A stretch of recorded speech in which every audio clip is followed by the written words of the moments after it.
Blessed be witches, and welcome to another episode of Witch Please. It is I, Odin the Seer, and today we are going to be doing something fun. I am going to teach you how to make indigo water. It's gonna be a good one. So, we make indigo water because it's great for protecting the home. It's great for helping cleanse the space. It is a wonderful protective element. I have used it with contacting ancestors. I have used it for cleansing my auric sphere. It's just a wonderful way of being able to create that barrier, to not allow negative or stagnant energy to be in your home, affecting your mojo, and also I am going to be making another video. I'm not telling you what it is, y'all, but I'm going to be making another video where I'm going to show you how to be able to implement another aspect of your indigo water. Now, this is my recipe and it's very different than a lot of other people. So I just wanted to put that out there for you straight out of the gate. And I also want to let you know that, I'm doing it a little different this time because I have ran out of Anil. It basically colors the water blue. Some people use it for washing their clothing and whatnot, okay? Now, I'm going to show you two ways that you can do it in this video. So the first one I'm going to teach you is I'm going to teach you how to make pretty much a standard kind of indigo water. If you can't get Anil, at least you're still going to be able to make the indigo water and still get the same vibrations that you would otherwise, okay? There is a substitution that you can use, and that would be these lovely little things right here, and they are called soap nuts. I don't like to use a lot of hand soaps or any of those things that are overly processed. I have been in a pinch though. I have used some Castille soap as well when I was cleaning with it, but I found that soap nuts work very, very well. They're hypoallergenic. It's very easy to use, and I love them. I used to actually clean my clothes with them.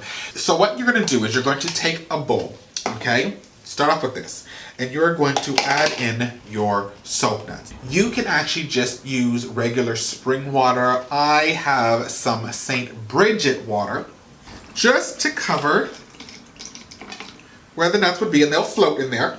And I'll leave this aside for a day or two, whatnot, just to be able to let it kind of absorb in the soap to get in there. And I'll stir it clockwise every once in a while, right, until I can feel that the soap has gone into the water itself. And then I will just add this directly to my indigo water. Okay, so you want to just remember to take the nuts out, okay? So really, this is the only step that is different than what I would normally do and whatnot, washing of surfaces and whatnot. So I will use this. First thing you're going to do is you are going to start off with your St. Brigid's water or your holy water, or you could use spring water if you want to. So what I'm going to do is I'm going to just fill up my bottle to what I want it to be, or just a little bit less. So I'm not going to fill it up to the top because I'm going to be adding some stuff in there, okay? And I'm just going to pour that into my bowl here. This is when I would normally put in the Anil.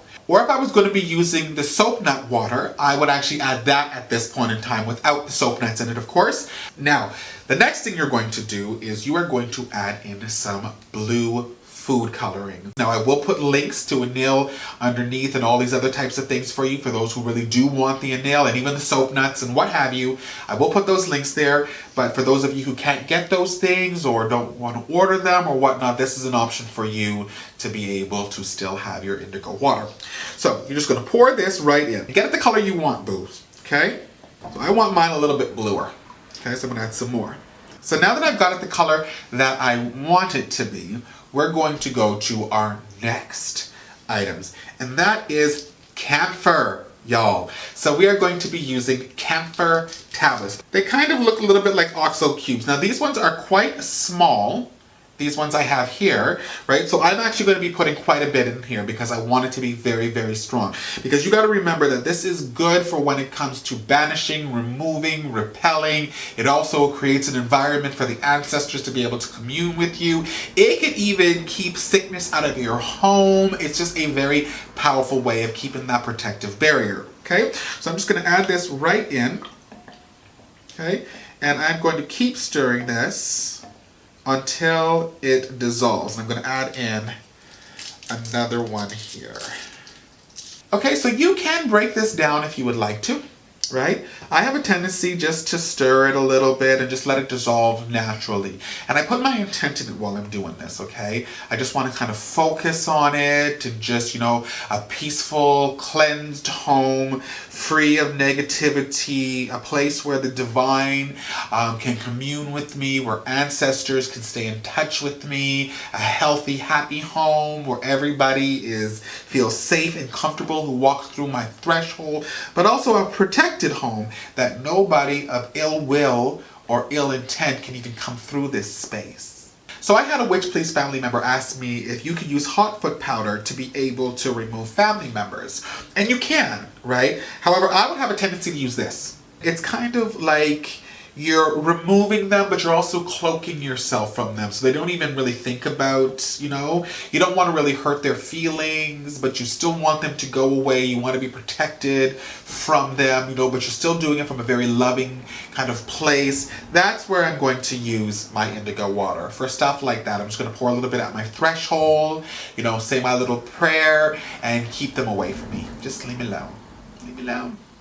It's subtle, but it's very, very powerful as well. And unlike hot foot powder, this brings in the element of family, okay? It brings in the element of deity. It brings in the element of protection, right? Not just getting rid of them, but protecting yourself from a lot of that negative energy as well. All right, so I've got this. It's not fully disintegrated, but I do have it to the point where I feel confident in continuing with this video.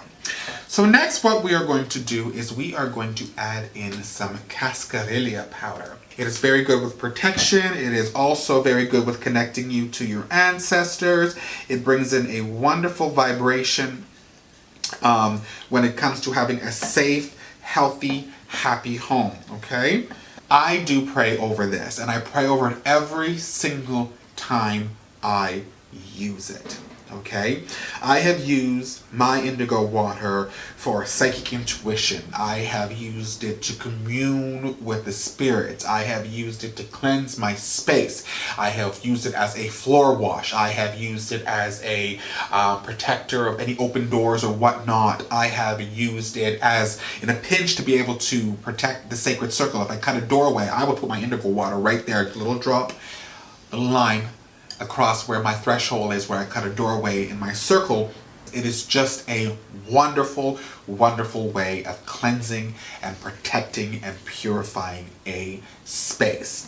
So now, I'm going to say my prayer over this, add it to my bottle, and we are all done, witches.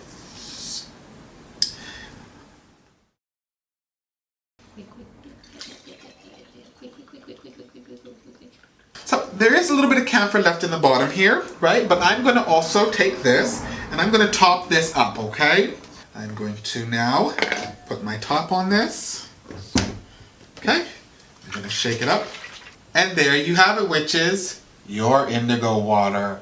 It is beautiful, it is powerful, and it can be used for so many different things, witches. So many different things. So if you have not subscribed, witches, you need to press subscribe, join the Witch Please family, and do not miss out on a thing. You can follow us on Twitter, Tumblr, Instagram, as well as Facebook. Don't forget to press the little icon there so you get notified when a new video comes out, because you know you want to see it. I've said it before, witches, and I'll say it again. It is a pleasure to have you in my world. It is an honor to have you in my magic. And you are always in my heart. I will see you again on another episode of Witch. Please. I love you, boo-boos. Bye-bye.